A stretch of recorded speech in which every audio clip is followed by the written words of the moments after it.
Uma previsão desse meu guia maravilhoso. Essa previsão ocorreu no início de 2020. Infelizmente, mais uma doença.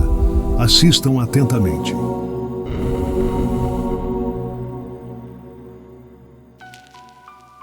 Sobre o risco para grávidas com a disseminação de uma doença que tem sintomas semelhantes aos da dengue.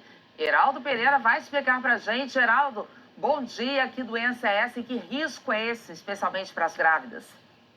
O alerta do Ministério da Saúde vale para todo o país. Bom dia, Ana Paula. Bom dia especialmente a você, que está sempre conosco aqui no Bom Dia Brasil. Segundo o Ministério da Saúde, já ficou comprovado que a grávida pode transmitir a doença para o bebê. O crescimento do número de casos da febre Oropouche é por causa de contaminações de pessoas picadas por um mosquito chamado de maruim, diferente do Aedes aegypti. E os sintomas da doença são similares aos da dengue e da chikungunya. Febre, dor de cabeça intensa e dor articular. Tudo isso dura entre 2 e 7 dias. O alerta é para gestantes de todo o país. Elas devem redobrar os cuidados com prevenção para evitar picadas de mosquitos e a infecção pela febre Oropouche, uma arbovirose parecida com a dengue, que antes estava mais restrita a estados da região amazônica, mas que desde o final do ano passado vem se espalhando pelo país. Até o dia 7 de julho, foram diagnosticados mais de 7.000 casos da doença em 16 unidades da federação. A febre Oropouche tem sintomas semelhantes aos da dengue e da chikungunya, como febre e dor de cabeça forte.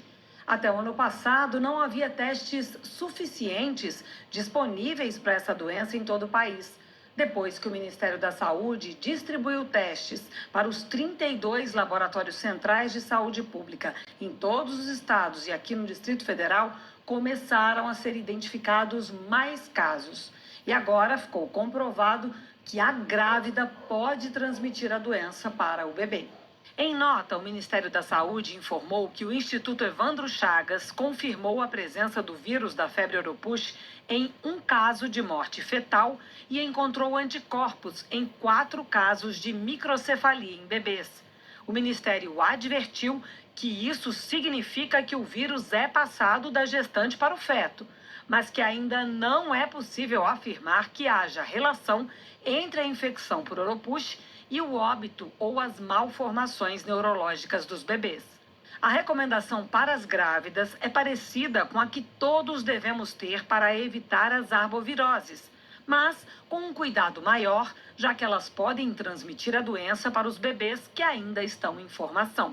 As dicas são: evitar lugares onde há muitos insetos, usar telas de malha fina em portas e janelas e aplicar repelentes nas áreas da pele que ficam expostas. Não há tratamento específico para a febre Oropouche. Trata-se apenas os sintomas, que costumam durar de 5 a 7 dias. A Simone mora na zona rural de Monte Alegre, no Pará, e conta que o filho foi infectado este ano, quando ainda estava se recuperando da dengue. Ainda não tinha feito nem um mês que ele tinha sido internado, tomado as medicações corretas e ainda estava tomando medicação quando ele voltou a apresentar praticamente os mesmos sintomas, né? O Ministério da Saúde explica por que os casos estão aumentando no país. Quando a gente melhora o diagnóstico de uma doença, aquilo vai aparecer, porque provavelmente ela estava ali, só que não estava sendo identificada. E uma outra questão que a gente não tem que considerar, né, são as mudanças climáticas. Então, as altas temperaturas fazem com que todos esses mosquitos tenham mais facilidade de reprodução. O Ministério da Saúde informou ainda que vai incluir medidas para o enfrentamento da febre Oropouche entre as estratégias para prevenir surtos da doença de agora em diante. Paz e saúde a todos, independente de crença ou religião.